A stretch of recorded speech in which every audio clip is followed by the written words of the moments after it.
Hi everyone, welcome back to Mano Teachers channel. So ఇవాల్టి class లో contemporary education in India అనే subject లో educational institutions అనే topic ని చూస్తున్నాము వేదిక్ స్కూల్ సిస్టమ్ లో. Okay, so Vedic school system యొక్క కంటిన్యూయేషన్ ఇది. చూడలేదంటే కనుక మనకి ప్లేలిస్ట్ లో వీడియోస్ అయితే అవైలబుల్ ఉన్నాయి ఫస్ట్ యూనిట్ కి సంబంధించి. ఈ వీడియో ఎండింగ్ లో మీకు ఫస్ట్ యూనిట్ ప్లేలిస్ట్ అనేది కనిపిస్తుంది, అక్కడ నుంచి చూసేయచ్చు. మన ఛానల్లో బిఎడ్ కి సంబంధించిన యూనిట్స్ అనేటివి అవైలబుల్ ఉంటాయి ప్రతి ఒక్క సబ్జెక్ట్ కి. సో ప్రతి ఒక్క యూనిట్ కి సపరేట్ ప్లేలిస్ట్ అనేది ఉంటుంది, ఒకసారి ఛానల్ ని విజిట్ చేసి చూడండి. కొత్తగా ఛానల్ ని విజిట్ చేసిన వాళ్ళు సబ్స్క్రైబ్ చేసేసుకోండి. So coming to the class, Vedic school system లో ఎడ్యుకేషనల్ ఇన్స్టిట్యూషన్స్ గురించి చూసుకున్నట్టయితే ద గురుకుల was the house of the teacher who was a settled householder.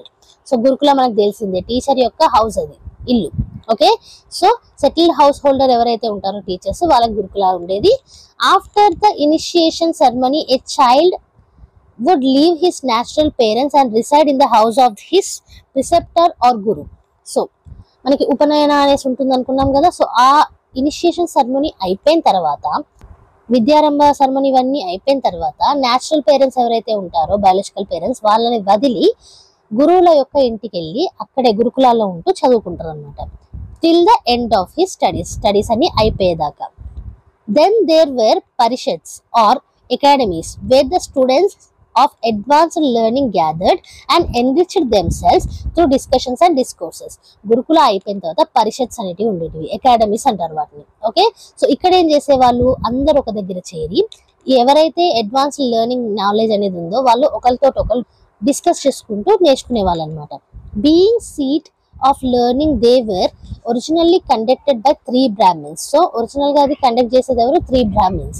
But the number gradually increased till it was settled that a parishad out to consist of 21 Brahmins well versed in philosophy, theology and law. కానీ ఆ number అనేది పెరుగుకుంటూ వచ్చింది, 21 దాకా వెళ్ళిపోయింది అనమాట. Okay, so 21 Brahmins అనేది పరిషత్ లో ఉండొచ్చు. ఫిలాసఫీ, థియాలజీ, లా అని ఈ మూడిట్లో ఎక్కువ నాలెడ్జ్ అనేది ఉండాలి. The purpose of this gathering of scholars was to adjudge the literacy excellence of works submitted for criticism. So ఎక్కువ నాలెడ్జ్ ని పంచుకోవడం ద్వారా ఏంటంటే ఎక్సలెన్స్ ఆఫ్ వర్క్స్ అయితే వచ్చాయన్నమాట. These gathering were patronized by kings. ఈ గ్యాదరింగ్స్ అనేటివి రాజులు చాలా రెస్పెక్ట్ ఇచ్చేవాళ్ళు వీటికి. ఓకే, నెక్స్ట్ చూసుకున్నట్టయితే goshthi or conference was a national gathering or congress summoned by a great king in which representatives of various schools were invited to meet and exchange their views. So parishads ఏమో అక్కడ Brahmins అందరు కలిసి discuss చేసుకుంటే, ఈ గోష్ఠిలోనేమో conference అనమాట. దీన్ని పెద్ద పెద్ద రాజులు ఎవరైతే ఉండేవాళ్ళో వాళ్ళు పండితుల్ని పిలిచి సో అక్కడే వాళ్ళ యొక్క వ్యూస్ అనేటివి ఎక్స్చేంజ్ చేసుకోమనేవాళ్ళు. ఓకే, తర్వాత ashramas or hermitages where another center where students from distant and different parts of the country flocked together for learning around famous sages and saints. So గురుకుల ఏమో టీచర్ యొక్క ఇల్లు అయితే, ఆశ్రమాలేమో అక్కడ ఋషులు మునులు ఉండేవాళ్ళు అనమాట. సో అక్కడ స్టూడెంట్స్ విద్యని అభ్యసించేవాళ్ళు.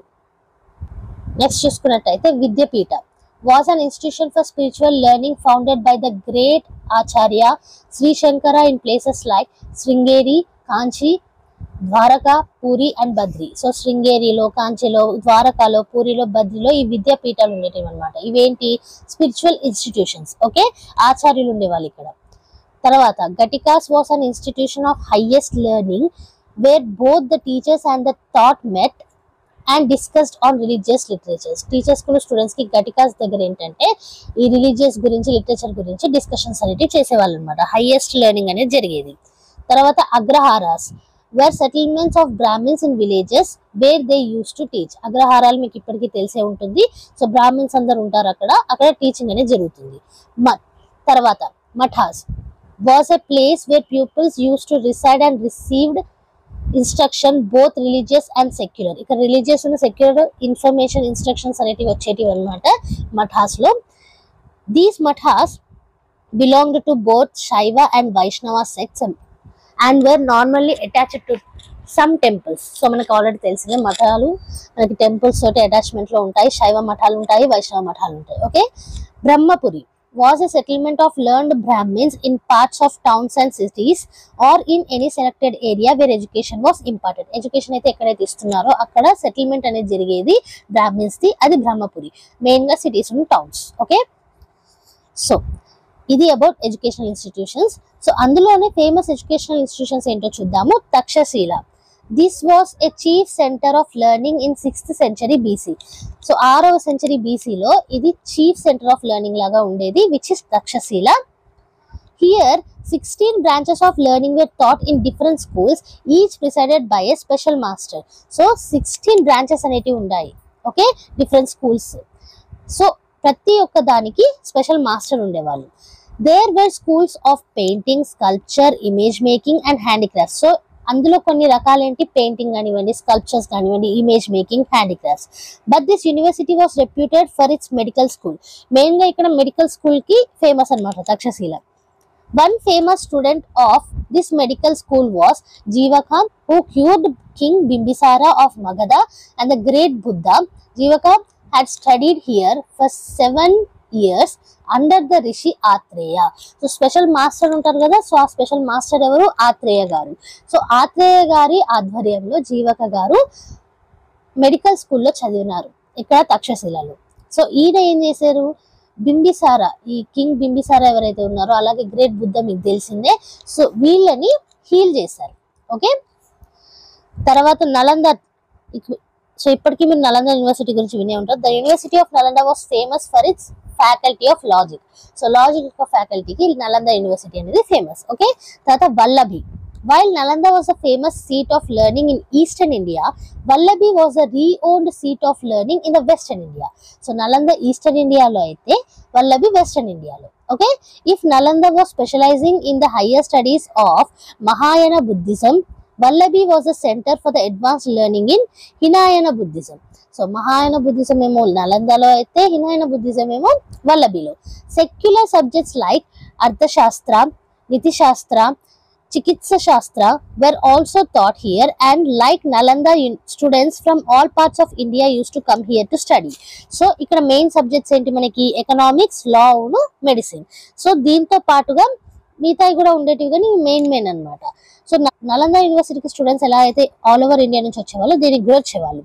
Students who graduated from this university used to be employed in the royal courts as administrators. So రాజులున్న కోర్ట్స్లో, రాయల్ కోర్ట్స్లో ఇక్కడ విద్యను అభ్యసించిన వాళ్ళని తీసుకునే వాళ్ళు అనమాట.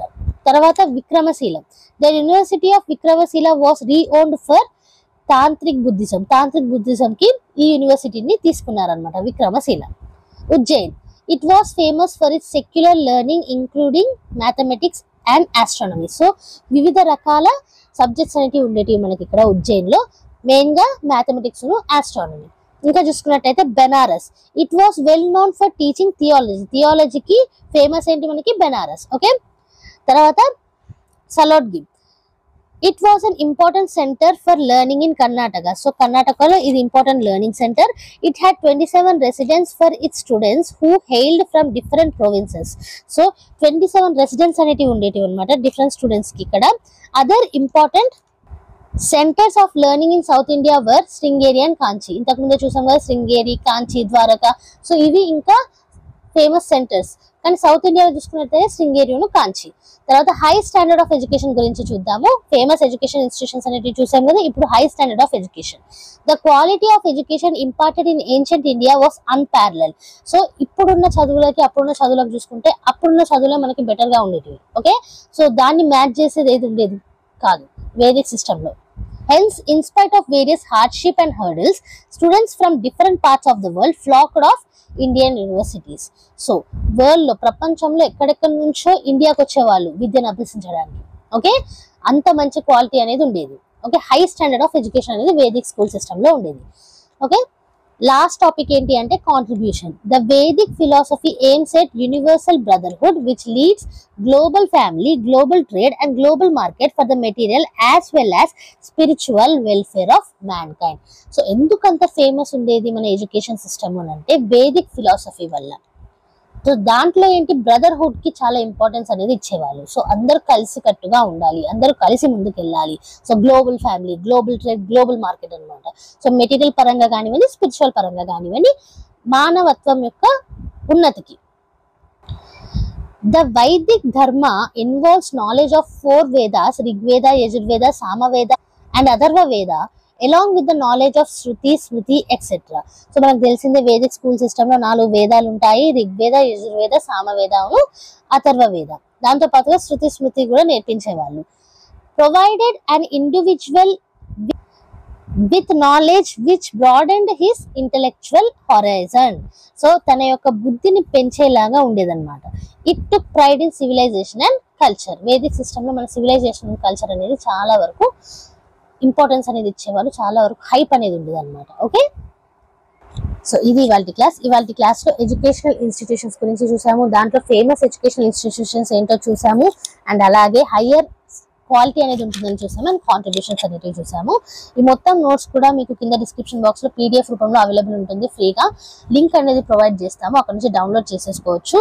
ఈ నోట్స్ మీకు హెల్ప్ఫుల్ అనిపించినా, అలాగే ఈ వీడియో మీకు నచ్చినట్టయినా లైక్ చేయకుండా మాత్రం వెళ్ళకండి. కొత్తగా ఛానల్ని విజిట్ చేసిన సబ్స్క్రైబ్ చేసేసుకోండి. మన ఛానల్లో every Tuesday and Friday regular videos అనేవి అప్లోడ్ చేస్తాము.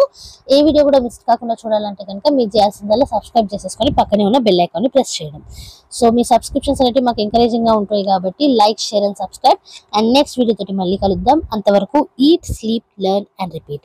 And thank you for watching. Bye bye.